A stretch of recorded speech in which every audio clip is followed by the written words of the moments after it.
Oke, oke, ini sambil saya record ya.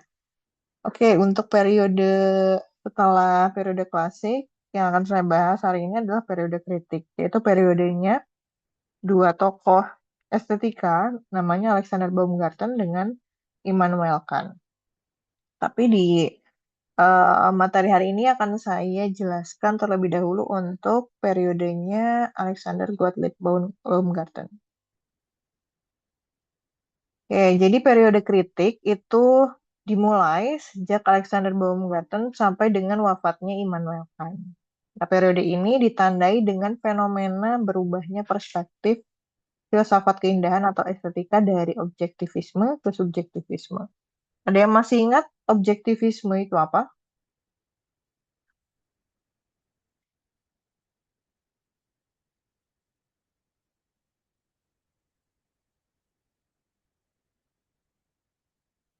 Atau perbedaannya dengan subjektivisme itu apa? Kalau dari periode klasik kan dia masih menganut objektivisme ya teman-teman. Nah, di periode kritik itu berubah menjadi subjektivisme. Ada yang tahu mungkin bisa dijawab oleh eh, Faro, Naufal. Naufal, menurut kamu objektivisme dan subjektivisme itu apa? Permisi, Miss. Dengar suaranya, Miss. Terdengar? Eh,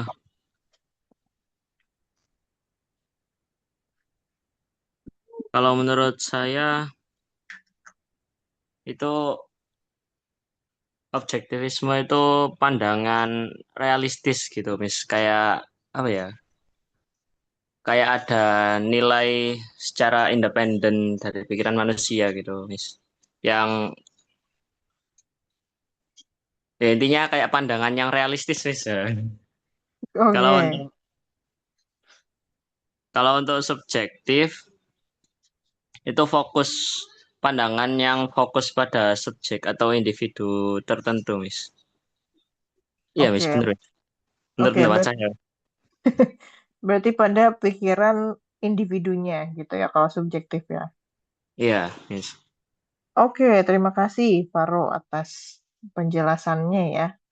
Tadi menurut Faro, kalau objektif itu keindahannya secara objek atau segala sesuatu itu indah secara universal meskipun orang yang melihatnya berbeda-beda. Kemudian kalau subjektif itu adalah keindahannya terletak pada pikiran orang yang melihatnya. Berbeda-beda setiap individu gitu ya. Jadi subjektif. Artinya segala sesuatu itu dianggap indah karena perasaan atau selera dari masing-masing orang ya. Nah, dari yang tadinya objektivisme kemudian di periode kritik berubah menjadi subjektivisme. Itu artinya perasaan atau selera masing-masing orang sudah diperhitungkan di periode kritik ini. Oke, yang selanjutnya di sini penjelasan objektivisme itu pada saat periode klasik disebut sebagai periode dogmatis. Ajaran tanpa boleh dikritik, ditanyakan, atau dipersoalkan. Nah, pada masa itu, jika suatu objek estetis diidentifikasi sebagai sesuatu yang indah, maka semua orang itu akan tidak mengkritik, tidak mempertanyakan. Jadi tidak bertanya ya kenapa objek tersebut harus dikatakan sebagai objek yang indah. Selanjutnya di sini ada quotes when Plato said there are things which are beautiful always and by themselves. This aesthetic was objectivistic. Nah, di sini artinya Plato itu punya anggapan kalau ada hal-hal yang indah selalu dan dengan sendirinya, maka estetika yang Plato maksud itu sifatnya adalah objektif. Nah, kutipan ini menjelaskan pandangan estetikanya Plato kalau keindahan itu objektif. Jadi bukan tergantung selera manusianya. Nah, Plato juga mengatakan waktu itu keindahan sejati itu ada dengan sendirinya atau bukan karena orang menganggapnya indah, tapi karena ia, ia yang dimaksud itu adalah objeknya itu punya sifat keindahan itu sendiri. Contoh sederhananya pada saat itu menurut cara berpikirnya Plato adalah proporsi tubuh misalnya. Proporsi tubuh manusia yang harmonis, kemudian simetri dalam arsitektur klasik, atau harmoni dalam musik. Nah, itu contoh keindahan secara objektif ya. Indah secara universal menurut Plato. Yang selanjutnya di sini pendapatnya. Loh, bentar.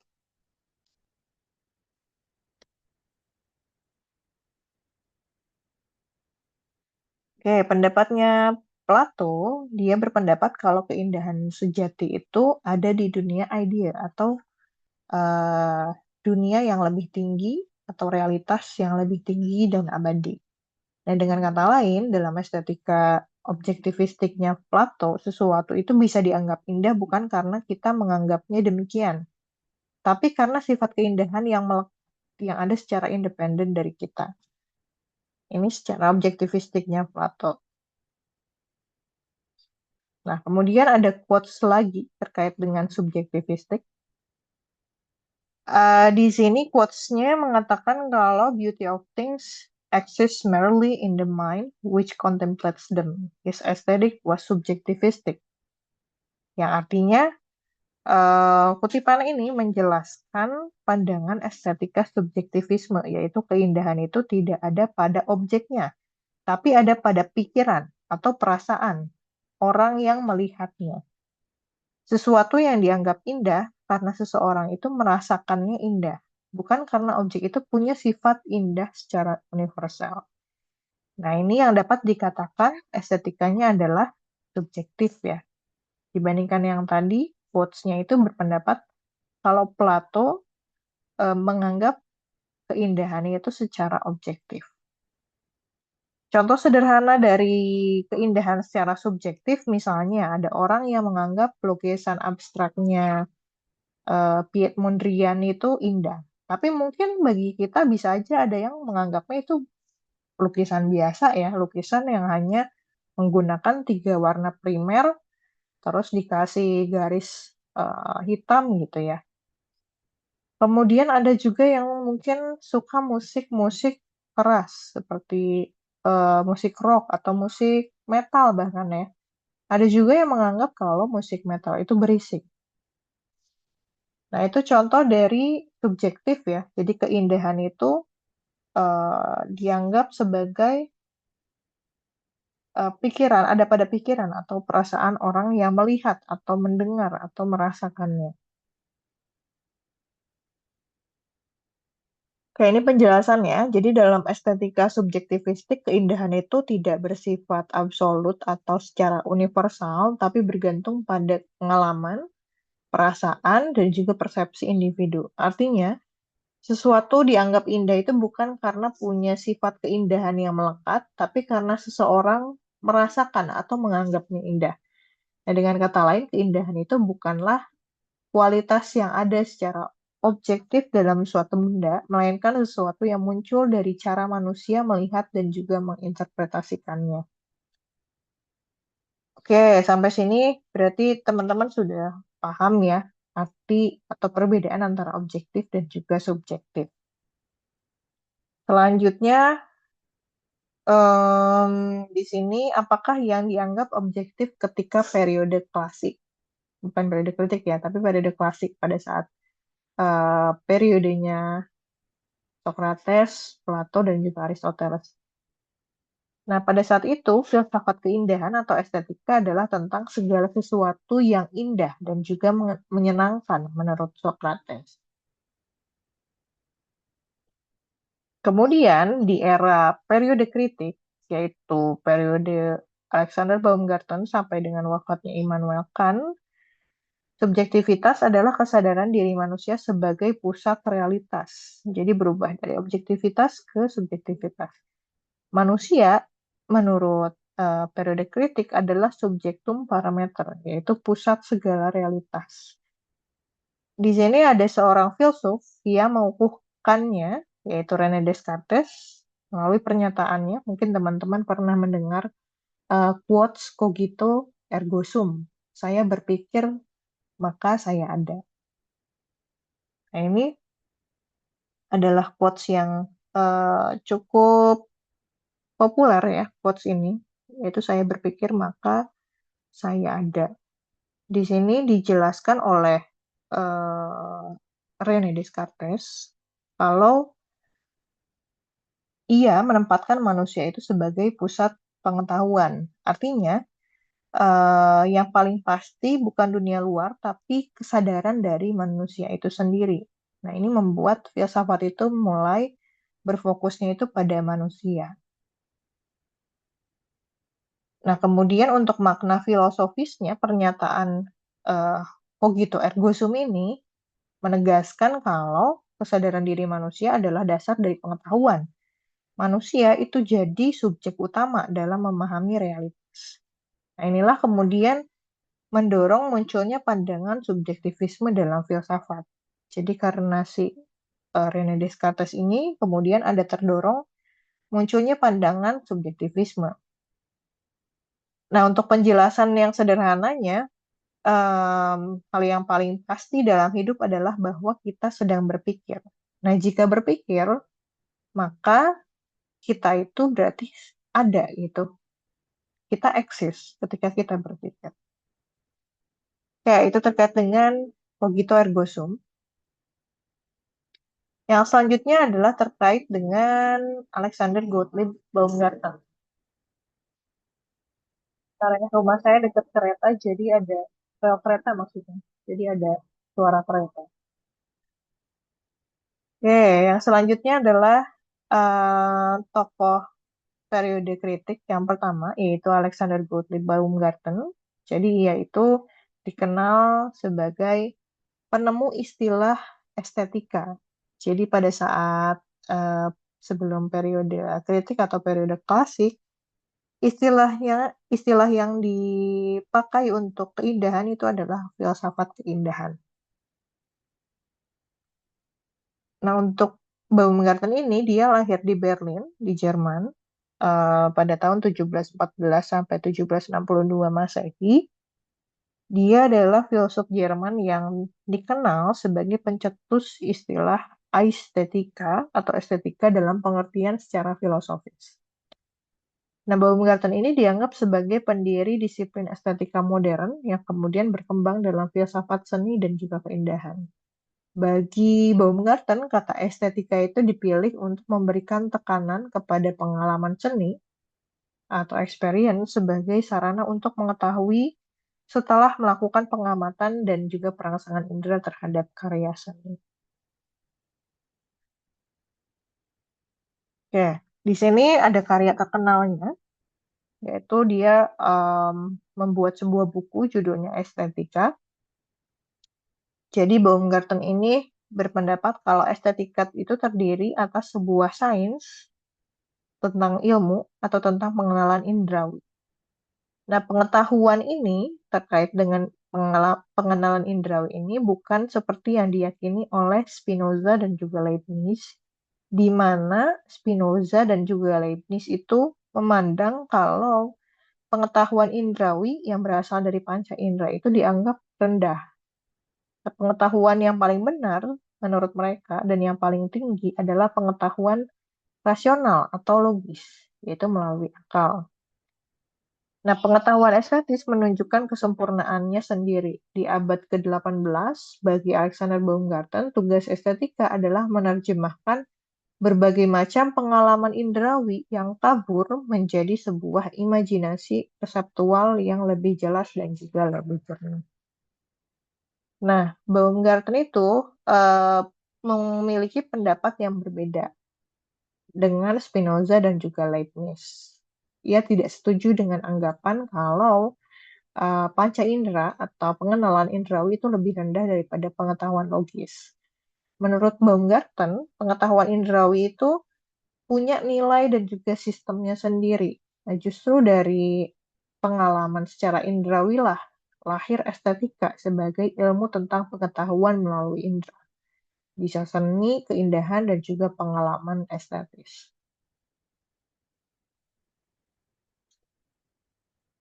Oke, ini sejarah singkatnya. Jadi estetika sendiri itu muncul sebagai disiplin filsafat pada abad ke-18, awalnya dari karyanya Baumgarten, dari buku Estetika yang tadi. Nah, Baumgarten ini memperkenalkan ide bahwa pengalaman estetis itu punya nilai penting dalam memahami seni dan juga keindahan.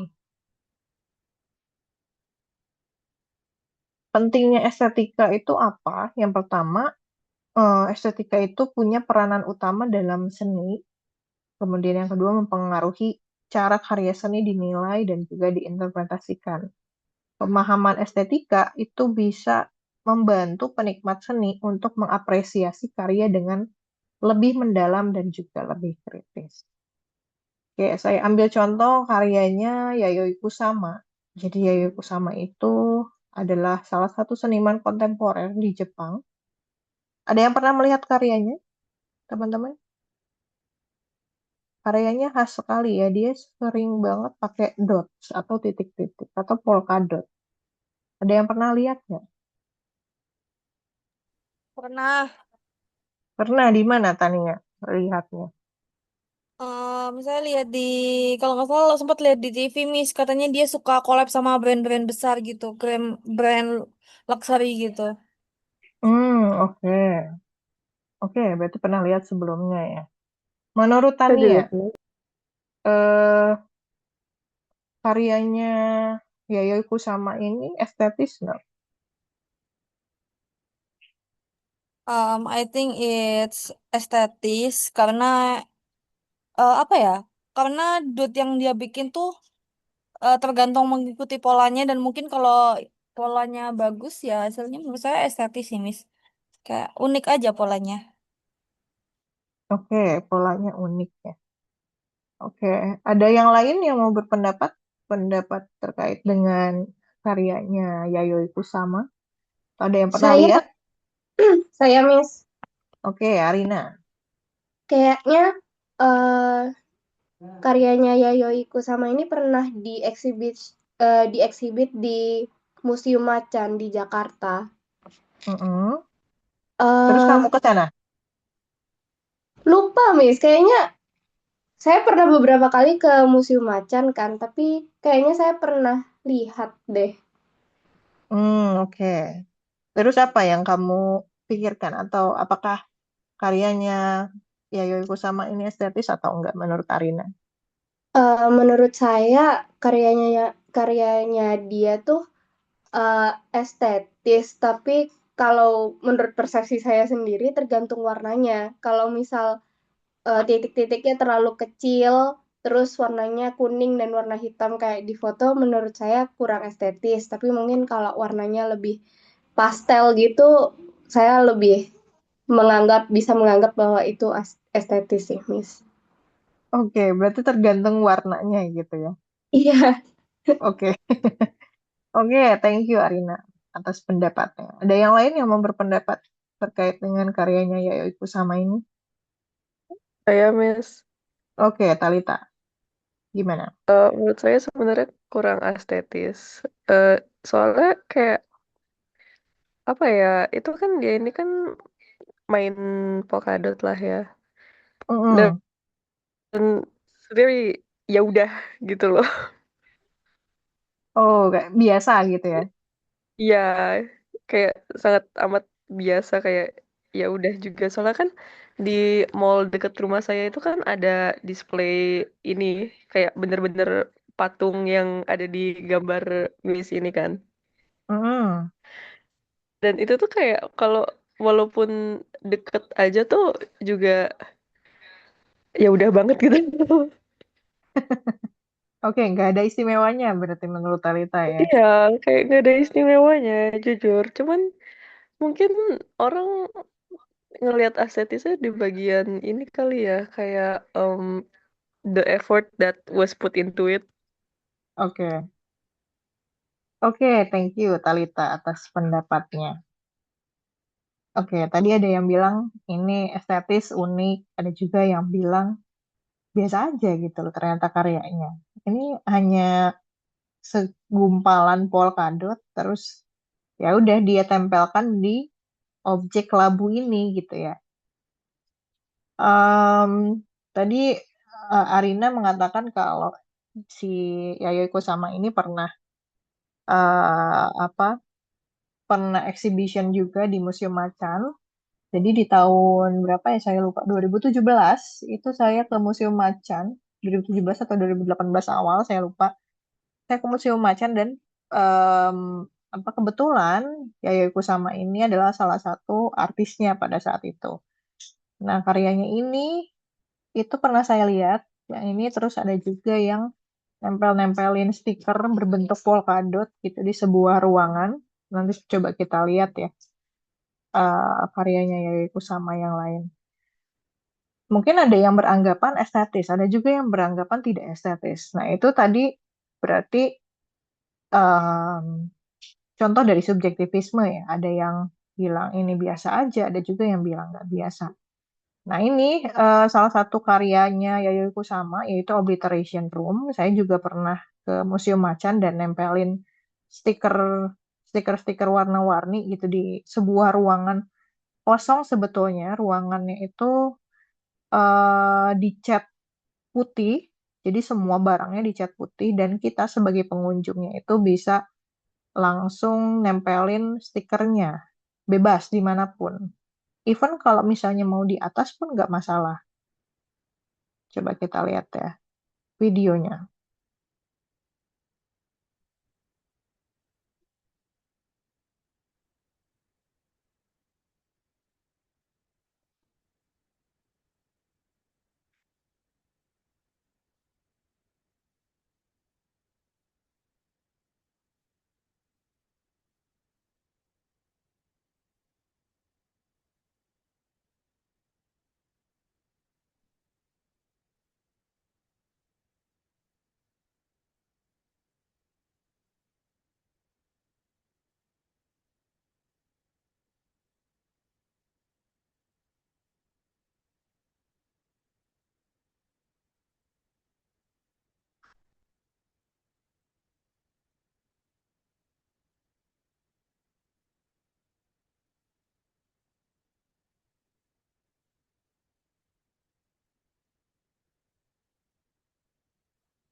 Oke, ini karyanya Yayoi Kusama yaitu Obliteration Room.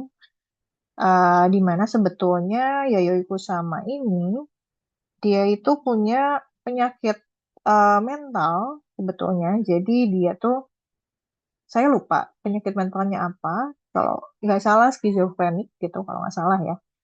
Di mana dia tuh em, biasanya kalau kita lihat secara pakai mata ya, secara mata biasa itu kita nggak ngelihat. Mungkin ada sedikit bayang-bayang ya. Tapi kalau Yayoi Kusama itu dia melihat semuanya itu dalam visionnya, dalam pandangannya itu bintik-bintik atau dot. sehingga dia kepikiran untuk bikin karya seni yang sama seperti penglihatannya dia, supaya mungkin ya pesannya dia itu adalah orang-orang bisa melihat apa yang dia lihat, yaitu bentuk polkadot itu atau bentuk dots itu ya. Oke, ini sebentar saya share screen ulang.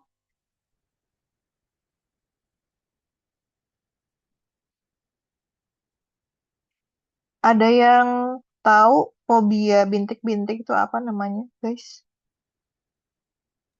Trypophobia, Miss, kalau nggak salah. Tripofobia.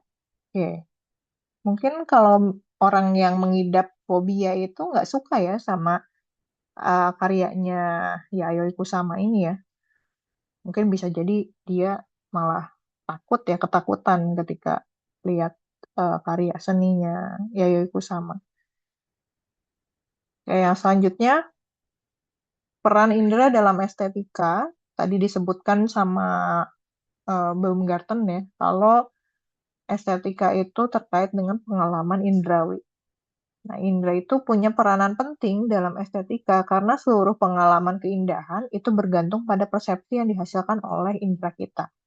Nah, Baumgarten sendiri itu menekankan pentingnya pengalaman sensorik sebagai dasar untuk memahami keindahan dalam seni dan juga alam. Bisa dari indera penglihatan, pendengaran, perasa, peraba, penciuman. Kemudian yang selanjutnya saya ambil contoh lukisannya Raden Saleh, yaitu penangkapan Pangeran Diponegoro tahun 1857. Sebelum saya jelaskan, ada yang pernah lihat nggak lukisan ini? Atau pernah mengetahui kejadian atau cerita di baliknya?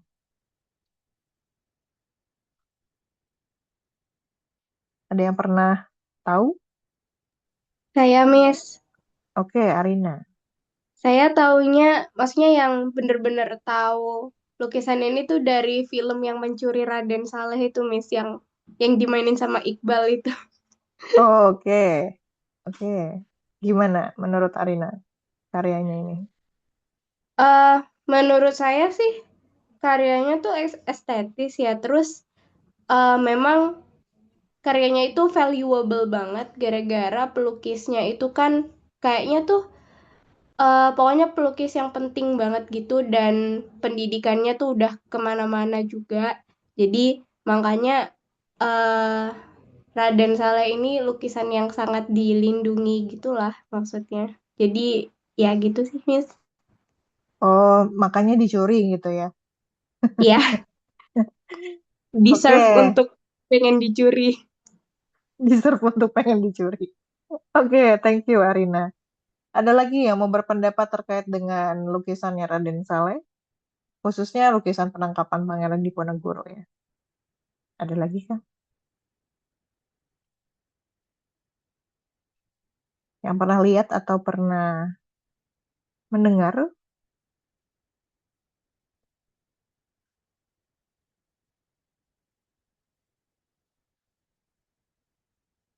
Tidak ada. Oke, jadi sebetulnya saya juga nonton Mencuri Raden Saleh yang diperankan oleh Iqbal dan juga Angga Yunanda ya. Tapi sebelumnya saya penasaran eh, apa sebelum film itu ditayangkan sebetulnya saya udah penasaran duluan sama Raden Saleh ini.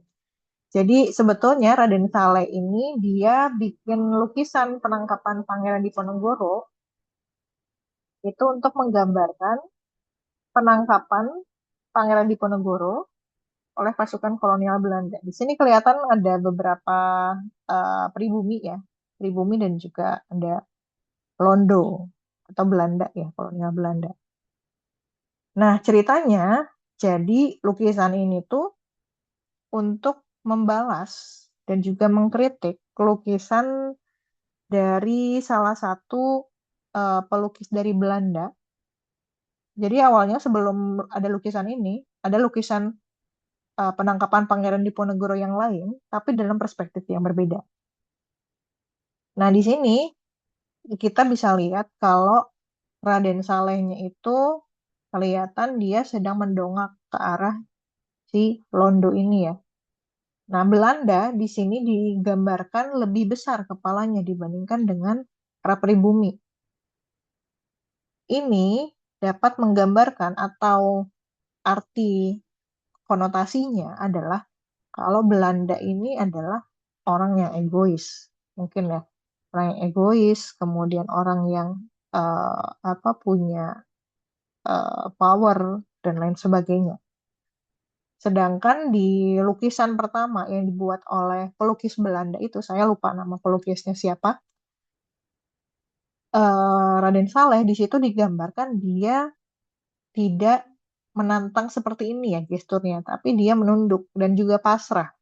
Pasrah dibawa oleh Belanda. Sedangkan di sini Raden Saleh di sini, maaf, Pangeran Diponegoro ya, bukan Raden Saleh ini. Pangeran Diponegoro di sini kelihatan dia menantang Belanda ya, dibandingkan dengan lukisan yang satu lagi. Nah, lukisan ini itu sangat apa ya? Sangat tadi apa kata Arina tuh bilangnya worth to dicuri, worth to dicuri karena memang dia itu sifatnya em, nisbi. Ada yang tahu nisbi itu apa, teman-teman? Atau pernah dengar kata nisbi?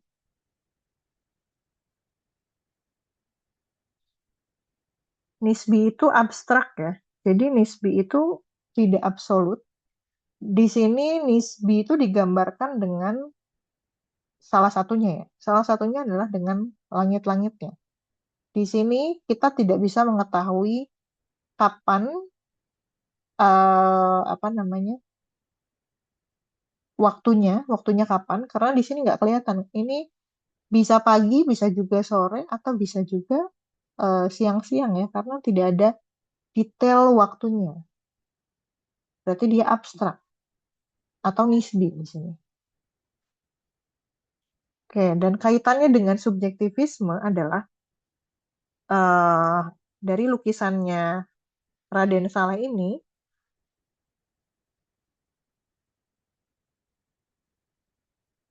oke, maaf tadi ada, maaf tadi ada panggilan. Oke, jadi lukisan ini eh kaitannya dengan subjektivisme dalam estetika itu dijelaskan dengan karya seni itu tidak hanya menampilkan fakta, tapi juga sudut pandang. Tadi ya terkait dengan sudut pandang atau interpretasi seniman. Raden Saleh di sini tidak sekedar menggambar kejadian sejarah, tapi juga menafsirkan peristiwa tersebut dari sudut pandang emosional dan juga nasionalistik. Digambarkan di sini Pangeran Diponegoronya terkesan lebih tegas ya, dibandingkan dengan POV dari salah satu lukisan yang ia kritik. Kemudian di sini keindahan dan juga makna lukisan muncul dari interpretasi sang seniman dan juga dari perasaan penonton yang melihatnya. Nah, lukisan ini menunjukkan bahwa karya seni itu bukan cuma merekam fakta sejarah, tapi juga menyampaikan perspektif dari Raden Saleh atau senimannya. Melalui komposisi dan juga ekspresi dari tokoh, Raden Saleh di sini menampilkan tokoh Pangeran Diponegoro sebagai simbol perlawanan. Oke, itu tadi penjelasan terkait dengan kaitannya dengan subjektivisme. Kemudian di sini penjelasan terkait pemisahan antara estetika dan juga logika. Baumgarten atau Alexander Baumgarten berpendapat kalau estetika dan logika itu adalah dua disiplin yang berbeda. Estetika sendiri fokusnya pada pengalaman subjektif dan juga keindahan, sedangkan logika itu berhubungan dengan rasionalitas dan juga pemikiran sistematis. Oke, di sini dijelaskan, salah satu contohnya adalah lukisan dari Michelangelo tahun 1511. Mungkin ada yang pernah lihat ya lukisan ini. Judulnya The Creation of Adam. Jadi lukisan ini tuh ada di langit-langit Sistine Chapel atau sebuah gereja ya Ceritanya lukisan ini menggambarkan kisah dari Alkitab ketika Tuhan menciptakan manusia yang pertama, yaitu Adam. Di sini digambarkan ada Adam, kemudian di sini ada Tuhan ya. Nah, di sisi kanan, eh, di area sini, itu terlihat ada Tuhan yang dikelilingi oleh malaikat, bergerak mendekati Adam. Nah, tangan Tuhan di sini terulur ke arah Adam untuk memberikan kehidupan, dan yang paling terkenal di sini adalah dua jari yang hampir bersentuhan. Jadi tidak bersentuhan, tapi hampir bersentuhan, yang melambangkan momen ketika Tuhan memberikan percikan kehidupan kepada manusia, yaitu manusia pertama, yaitu Adam. Secara simbolik, di sini jarak kecil antara jarinya itu adalah simbol momen penciptaan kehidupan. Gerakan Tuhan di sini kelihatan aktif ya, sedangkan Adam di sini pasif. Nah, ini artinya manusia itu bergantung kepada Tuhan. Kemudian komposisi tubuhnya juga ideal, menunjukkan bahwa lukisan ini di zaman Renaissance ya pada saat itu tentang kesempurnaan tubuh manusia. Nah, karya ini dibuat pada masa Renaissance, yaitu periode ketika seniman itu mulai menekankan anatomi tubuh manusia yang lebih realistis, kemudian proporsi yang lebih harmonis. Jadi lukisan ini menggambarkan momen ketika Tuhan memberikan hidup kepada Adam. Oke, ini terkait dengan estetika dan juga logika, yaitu pengalaman subjektif dan juga keindahan, sedangkan logika berhubungan dengan rasionalitas dan juga pemikiran sistematis. Yang selanjutnya adalah emosi dan juga perasaan dalam pengalaman estetika atau aesthetic experience. Emosi merupakan elemen sentral dalam pengalaman estetika menurut Baumgarten. Jadi keindahan dalam seni dapat membangkitkan berbagai emosi yang membuat pengalaman tersebut menjadi lebih personal dan juga lebih mendalam. Di sini ada karyanya Edvard Munch, judulnya The Scream. Mungkin teman-teman pernah lihat ya, karena ini salah satu lukisan yang cukup ikonik ya. Di sini kelihatan kalau eh, lukisan ini menggambarkan ada orang yang berdiri di jembatan ya, dengan wajahnya menjerit, tangannya menutup telinga. Kemudian langitnya itu berwarna merah, bergelombang. Dua orang di belakang itu ada yang sedang berjalan ya. Tapi tokoh utamanya di sini kelihatan dia punya rasa cemas, mungkin ada ketakutan yang sangat kuat ya. Nah, si pelukisnya itu pernah nulis, kalau nggak salah, ide dari lukisan ini tuh muncul ketika dia berjalan saat matahari terbenam dan tiba-tiba ngerasain ada jeritan yang besar dari alam. Nah, ini contoh pengalaman emosional yang cukup intens ya. Kaitannya apa dengan estetika adalah ilmu tentang pengetahuan indrawi. Artinya seni itu tidak cuma menyampaikan fakta atau logika, tapi menyampaikan pengalaman indrawi, perasaan, dan juga imajinasi manusia. Di dalam lukisan The Scream kita bisa lihat bentuk wajahnya itu tidak realistis ya. Kemudian langitnya juga bergelombang. Warnanya juga dramatis pakai warna merah. Nah, semuanya itu dibuat untuk menyampaikan emosi, kecemasan, dan juga ketakutan. Jadi bukan untuk menggambarkan realitas secara akurat. Nah, intinya karya ini tuh menunjukkan bahwa pengalaman emosional itu bisa jadi bentuk pengetahuan estetis, dan lukisan itu bisa membuat penonton merasakan kecemasan. Jadi bukan cuman memahami ceritanya secara logis. Yaitu terkait dengan emosi dan juga perasaan dalam pengalaman estetika. Yang selanjutnya ini ada karyanya John Everett Millais tahun 1851. Mungkin teman-teman yang Swifties atau pernah dengar lagunya Taylor Swift ya, judulnya The Fate of Ophelia. Ini katanya terinspirasi dari Ophelia yang ini. Ada yang tahu nggak cerita Ophelia?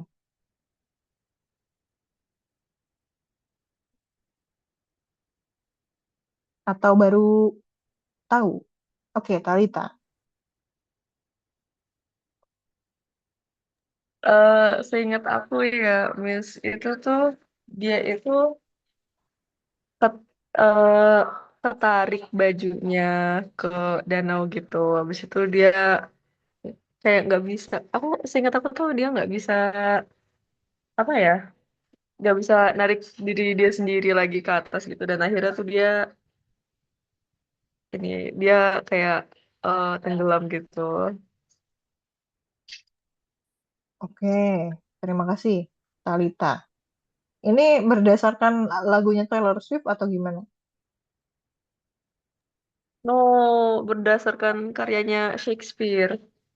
Oh, berdasarkan karyanya Shakespeare ya. Oke, thank you, Talita. Ada yang lain yang mungkin pernah mengetahui ceritanya Ophelia ini?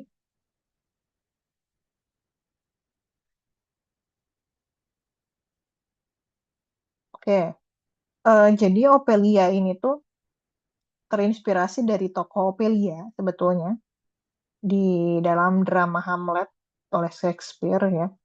Lukisan ini tuh menggambarkan momen ketika Ophelia tenggelam di sungai setelah dia merasa depresi. Jadi ada tekanan emosional yang berat. Di dalam ceritanya Hamlet, di drama Hamlet itu Ophelia itu kehilangan ayahnya, kemudian hubungan Ophelia dengan Hamlet itu hancur, sehingga dia mengalami gangguan mental sebelum akhirnya tenggelam. Nah, di sini pelukisnya, si Millais ini menggambarkan Ophelia mengapung di air dengan tangan yang terbuka, kemudian dikelilingi oleh bunga-bunga.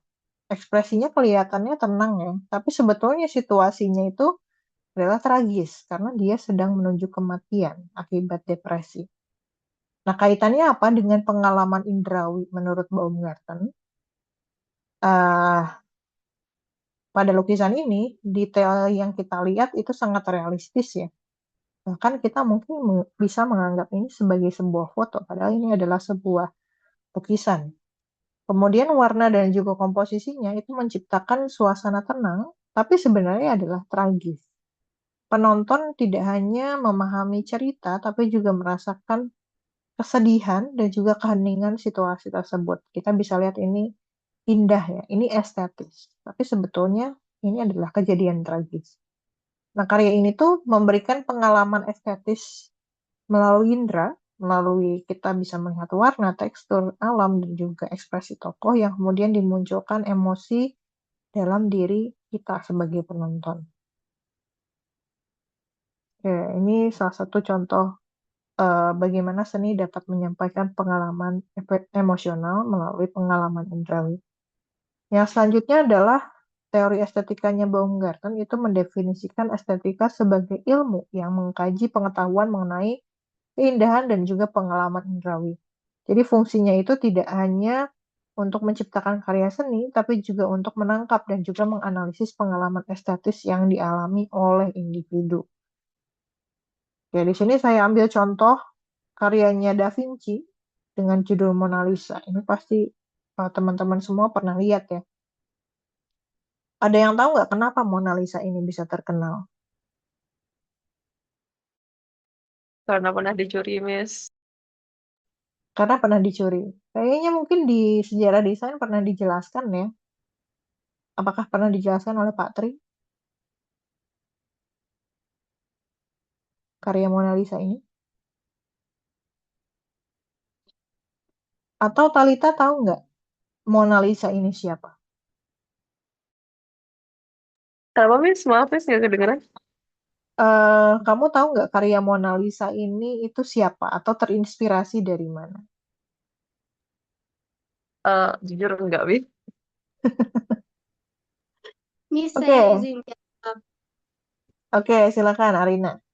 Jadi sebenarnya setahu saya ya Miss, sampai sekarang belum tahu Mona Lisa ini tuh siapa. Tapi ada banyak yang berasumsi kalau itu tuh kayak self portraitnya Da Vinci but as a woman gitu.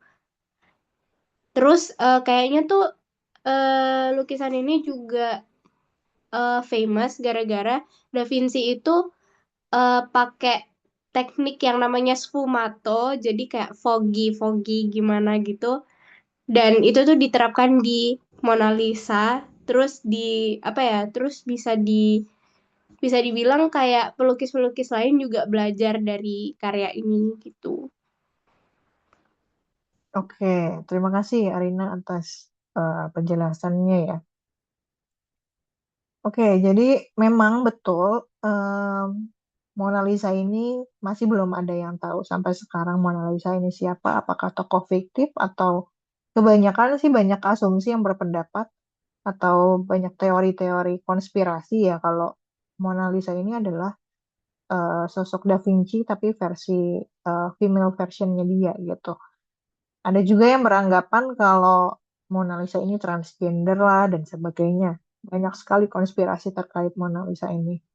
Nah, yang pasti Mona Lisa ini terkenal gara-gara lukisan ini tuh pernah dicuri dan mungkin orang-orang tuh ngerasa kalau apa sih keunikannya dari Mona Lisa sampai dia worth untuk dicuri gitu. Nah, ini yang menjadikan Mona Lisa atau lukisan Mona Lisa ini jadi lebih terkenal ya dibandingkan dengan dulu. Kalau nggak salah ceritanya itu, lukisan itu sebetulnya adalah pesanan atau semacam commission gitu ya. Commissionnya Da Vinci pada saat itu. Nah, tapi eh, saya lupa gimana ceritanya dicuri. Kalau nggak salah, si lukisan ini tuh ada di art gallery dan juga dicuri. Nah, gara-gara kasus pencurian itu, orang-orang jadi penasaran kenapa lukisan itu dicuri gitu. Jadilah lukisan Mona Lisa ini terkenal. Oke, yang selanjutnya hubungan estetika dengan etika. Di sini Baumgarten itu berpendapat kalau estetika dan etika itu punya hubungan yang erat. Persepsi keindahan sering dipengaruhi oleh nilai moral, di mana aspek kebaikan itu dapat mempengaruhi apa yang dianggap estetis dalam budaya tertentu. Di sini, di slide ini ada lukisannya Eugene Delacroix yang menggambarkan peristiwa July Revolution. Di sini judulnya Liberty Leading the People. Lukisan ini juga dipakai oleh Coldplay dalam albumnya Viva La Vida ya, pakai lukisan ini juga. Nah, di sini ceritanya lukisan ini menunjukkan rakyat Prancis yang sedang memberontak melawan kekuasaan kerajaan. Di tengah lukisan di sini ada seorang perempuan yang bawa bendera Prancis ya, dan memimpin rakyatnya itu maju melewati barikade. Nah, perempuan ini adalah simbol liberty atau kebebasan. Di sini dia digambarkan memimpin berbagai lapisan masyarakat, mulai dari buruh, mahasiswa, dan juga rakyat biasa untuk melawan ketidakadilan. Di sini kelihatan ada berbagai korban ya, yang terlihat gugur dalam perjuangan. Nah, hubungannya apa dengan estetika dan etika? Karena menurut Baumgarten, estetika itu sering berkaitan dengan nilai etika atau moral. Secara estetika, lukisan ini tuh kelihatan dramatis, heroik, dan juga kuat. Tapi maknanya juga etis, yaitu tentang perjuangan melawan ketidakadilan dan juga memperjuangkan kebebasan. Nah, artinya, karya seni itu tidak hanya berasal dari bentuk visualnya saja, tapi juga dari nilai moral atau pesan yang disampaikan. Ya, ini terkait dengan etika, estetika, dan juga etika. Selanjutnya, dalam pandangan Baumgarten, keindahan itu seringkali terkait dengan kebaikan. Sebuah karya seni yang indah itu tidak hanya tampak menarik, tapi juga dapat mengandung nilai moral yang dapat memperkaya pengalaman estetis seseorang, menciptakan harmoni antara bentuk dan juga makna. Di sini ada karya Da Vinci yang lain, yaitu The Last Supper, tahun 1495 sampai 1498. Jadi ceritanya di sini lukisan The Last Supper ini menggambarkan momen di mana Yesus makan malam terakhir bersama 12 muridnya sebelum penyaliban. Nah, pada saat itu Yesus itu mengatakan bahwa salah satu muridnya akan mengkhianatinya. Di sini reaksi murid-muridnya itu kelihatan beda-beda ya. Ada yang kaget di sini, ada juga mungkin yang bingung, ada juga yang marah di sini. Kelihatan dari raut wajahnya. Sedangkan Yesus sendiri itu duduk dengan tenang sebagai pusat perhatian atau center of attention-nya. Nah, menurut Baumgarten, keindahan dalam seni itu sering berkaitan dengan nilai moral atau kebaikan. Dalam lukisan ini, secara estetika, kita bisa melihat harmoni komposisi, perspektif yang rapi, dan juga ekspresi dari tokoh-tokoh yang dramatis. Nah, tapi lukisan ini juga menyampaikan nilai moral. Ada pengorbanan, ada kesetiaan, dan juga pengkhianatan. Artinya, karya seni itu tidak hanya berasal dari bentuk visualnya saja, tapi dari makna etis atau pesan moral yang terkandung di dalamnya. Oke, yang selanjutnya, pengaruh Baumgarten terhadap karya seni. Nah, Baumgarten itu sering dianggap sebagai pelopor estetika modern yang memisahkan seni dan juga logika. Pandangannya tentang keindahan sebagai pengalaman subjektif itu kemudian membuka jalan bagi gerakan-gerakan seni modern yang fokusnya pada ekspresi individu dan juga pengalaman sensori. Nah, kalau dalam sastra, Baumgarten juga mempengaruhi sastra dengan menekankan pentingnya penghayatan estetika dalam karya tulis. Jadi, banyak penulis modern mulai menggabungkan elemen emosional dan juga sensori dalam narasi untuk meningkatkan pengalaman pembaca. Nah, di sini saya ambil karya sastra eh, puisi, yaitu puisinya Sapardi Djoko Damono. Dia pakai pengalaman sensori ya, dan juga emosional. Di sini ada kata-kata dengan kata yang tak sempat diucapkan kayu kepada api yang menjadikannya abu, dengan isyarat yang tak sempat disampaikan awan kepada hujan yang menjadikannya tiada. Di situ ada elemen-elemen pengalaman sensori ya. Ada pengucapan, ada juga menjadikannya abu, menjadikannya tiada atau disampaikan awan kepada hujan. Yang selanjutnya adalah implikasi dalam seni visual. Nah, konsep estetikanya Baumgarten itu telah mempengaruhi seni visual dengan mendorong seniman untuk menjelajah aspek emosional dan juga estetika dari karya mereka. Nah, hal ini tuh tercermin dalam banyak karya seni kontemporer yang mulai mengeksplorasi keindahan melalui pengalaman sensori dan juga interpretasi pribadi. Nah, ini saya ambil contoh. Loh, nggak muncul, bentar. Ini karyanya Yayoi Kusama, judulnya Infinity Mirror. Ini juga pernah ada di Museum Macan ya. Saya pernah masuk ke Infinity Mirror ini dan ngerasa amazed banget sama karyanya Yayoi Kusama yang ini ya, terutama yang Infinity Mirrors. Eh, jadi pada saat itu pengunjung itu hanya diperbolehkan sekitar berapa menit gitu untuk berada di dalam instalasi karya seninya Yayoi Kusama. Nah, dalam beberapa menit itu, hanya waktu beberapa menit itu, kalau nggak salah 2 menit, iya 2 menitan, sekitar 2 menitan. Dalam waktu 2 menit itu, saya ngerasa amazed banget sama Infinity Mirror. Coba kita lihat karyanya.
Oke, itu tadi karyanya Yayoi sama Infinity Mirror. Ada beberapa judul ya.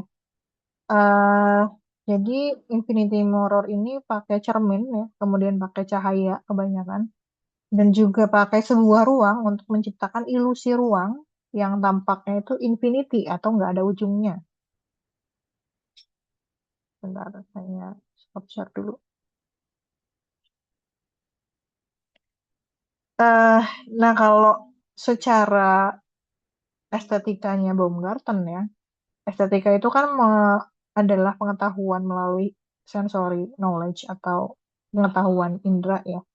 Kalau dalam karyanya Yayoi Kusama ini, penonton atau penikmat seni itu bisa masuk ke dalam sebuah ruangan instalasi, melihat secara visual pantulan cahaya yang berulang tanpa batas atau infinity, dan juga merasakan kesan ruang yang tidak berujung. Nah, artinya karya Yayoi Kusama Infinity Room ini tidak hanya dipahami secara logis, tapi juga dialami melalui indera penglihatan dan juga pengalaman ruang.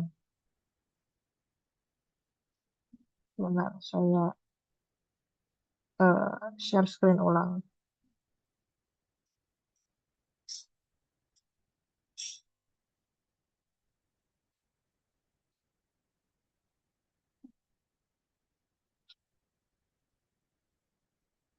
Oke, ini ringkasannya.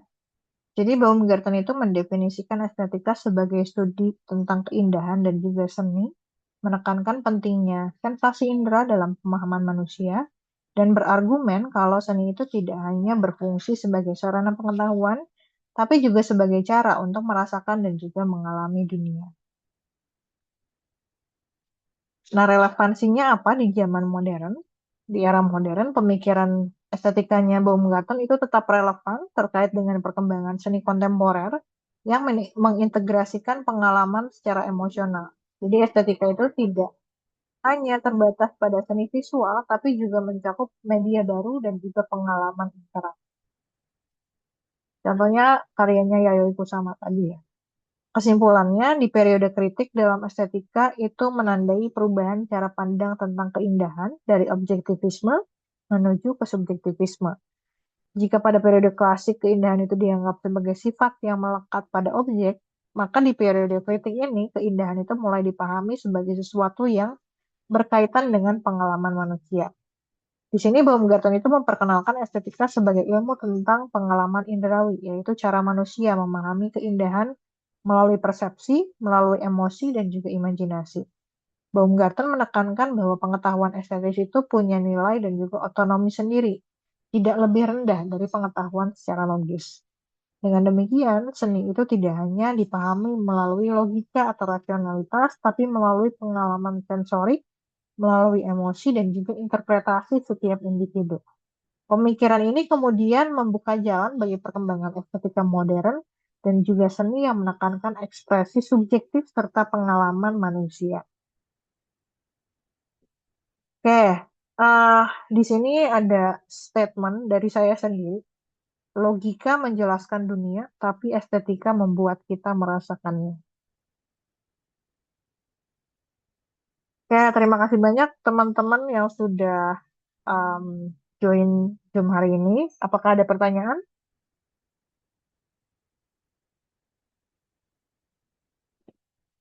Apakah ada pertanyaan terkait dengan materi Alexander Gottlieb Baumgarten atau sudah cukup? Kalau sudah cukup, saya izin untuk mengabsen ulang.